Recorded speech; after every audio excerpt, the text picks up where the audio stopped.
영대를 색깔별로 얘기를 할 때 이 MI라는 그 이니셜을 새겼어요. 이게 뭐냐, 밀리지아, 밀리터리, 임마쿨라타, 임머큘레이트, 원죄 없으신 성모님에 대한 이니셜을 박은 거예요. 그래서 이제 나는 성모님께 봉헌된 자다 이렇게 생각했거든요. 오늘이 사실은 성모님이 자기 자신을 스스로 하느님께 봉헌한 날이에요. 그래서 여러분들도 여러분의 삶을 이제 맡기세요. 누구한테? 성모님한테 맡기세요. 그래서 내가 건강도 그렇고 나이도 그렇고 이제는 누구 하나 나를 지지해주고 내가 의지할 데가 없으면 못 움직인다 이런 생각 들잖아요. 누구를 지지하나? 어머니 마리아한테 맡기세요. 어머니 저를 받아주세요. 어머니 저를 맡깁니다. 당신께서 나를 늘 돌봐주시고 또 내 힘으로 못하는 것들은 우리 구역 안에서 우리 같은 신앙을 갖고 있는 우리 이웃들이 돌봐주고, 그리고 내가 기쁠 때나 슬플 때나 우리 서로를 위해서 기대해주고 살아간다라는 그런 마음 가지셨으면 좋겠어요. 그 해밍웨이라는 작가 아시죠? 해밍웨이가 쿠바에 가가지고 이제 정기적으로 1년에 한 번씩 뭐 2번씩 쉬러 가는데 그 어떤 그 어부가 있었다는 거예요. 그 어부가 그 이가 한쪽이 훅 들어갔어요. 왜냐하면 어부기 때문에 밖에 낚시하러 나갔다가 낚싯줄을 잘라야 되잖아요.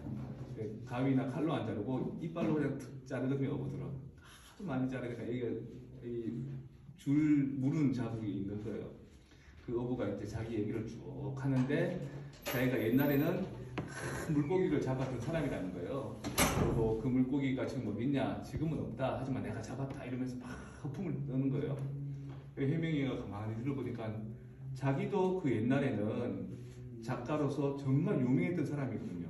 근데 지금은 나이가 들고 힘이 빠져가지고 그냥 쉬러 나오고 이랬는데 그 얘기를 들으니까 소설을 써야 되겠다. 고기 잡는 어르신, 노인의 얘기를 해서 적어야겠다 하고 해서 그렇게 나온 소설이 노인과 바다라는 소설인 거예요. 노인과 바다 얘기가 뭐냐면 어떤 노인이, 고기 잡는 노인이 있는데 84일 동안 물고기를 한 마리도 못 잡았대요. 다른 사람들은 다 고기를 잡는데 84일이면 거의 석 달 가까이 되잖아요. 그죠? 84일 동안 고기를 못 잡으니까 그 노인이 배가 있으니까 동네 꼬맹이 하나가 할아버지 저 낚시하는 법 가르쳐 주세요. 저도 커서 어부가 될 거예요. 이랬던 애가 거기 놀러 가고 그 할아버지하고 같이 배 타고 나가니까 부모님이 못 가게 하는 거예요. 안 돼. 저 노인에 따라가지 마. 저 노인에게는 이제 더 이상 수확이 없어. 하느님께서 저 노인에게는 더 이상 결실을 주지 않아. 차라리 다른 배를 타고 따라가. 이렇게 한 거예요. 그래서 처음에 이제 그날도 애가 이제 할아버지 잘 갔다 오세요. 그리고 노인은 이제 84일째 고기를 못 잡고 85일째에 나간 거죠. 나가는데 뭐가 탁 문 거예요. 큰 놈이 문 거예요. 그러니까 손으로 잡는 게 아니라 몸으로 막 버텼죠. 지루를 감고 자기를 3일 동안 끌고 다니는 거예요. 3일 동안.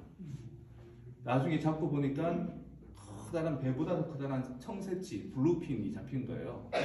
그래서 야, 내가 84일 동안 고기를 못 잡은 이유가 이렇게 큰 놈을 잡으려고 그랬구나 라고 이제 고향에 돌아가서 어촌 마을 사람들한테 내가 이렇게 큰 고기를 잡았다고 자랑해야지 라고 가는데 상어들이 몰려와가지고 막 덤비는 거예요. 상어들이 못 오게 하려고 노로 막 때리고 막 싸움을 하는 거죠. 거기서 막 비바람을.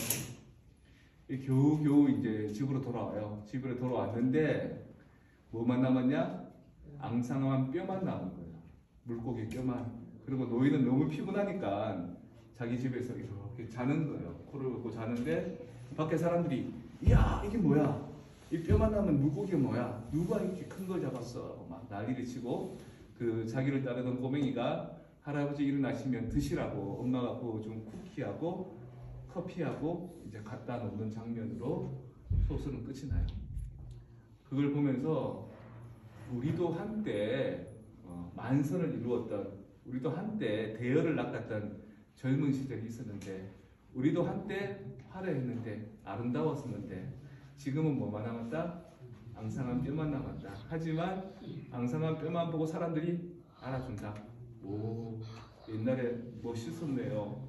당신들이 아니었으면 우리는 있을 수 없었습니다. 아버지 어머니 감사합니다. 이 올드타이머들 정말 존경합니다. 그러니까 지금은 다 잊혀 지나간 옛 노래 같지만 그래도 가만히 생각해 보면 참 좋았을 때가 있었고 참 아름다웠을 때가 있었고 참 힘차 오를 때가 있었다. 근데 그때만 그리워하고 지금은 그냥 골골골 살 것이냐?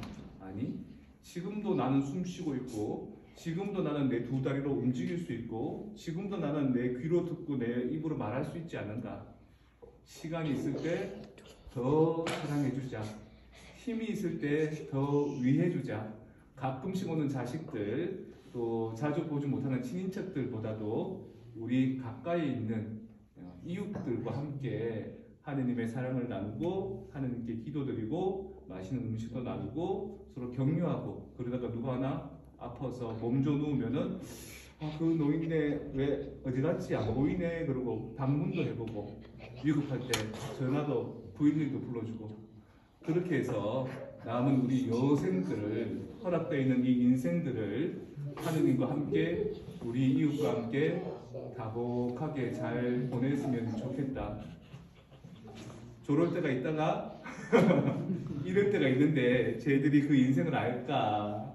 그래서 어린 세대들, 젊은 세대를 위해서 많이 기도해 주시고 세실리아 성녀는요, 제가 고등학교 1학년 때 제일 처음 사귀었던 여자친구가 세실리아였어요. 그래가지고 나한테는 뭔가 추억이 있는 세례명이랍니다. 그래서 여러분들도 이 세실리아 반이 되셨으니까 저한테는 늘 그 추억이 남는 아름다운 여인처럼 또 우리 자녀들 세대들한테는 늘 존경받는 그런 그룹이 될 수 있도록 몸과 마음들을 잘 건사해 나갔으면 좋겠습니다.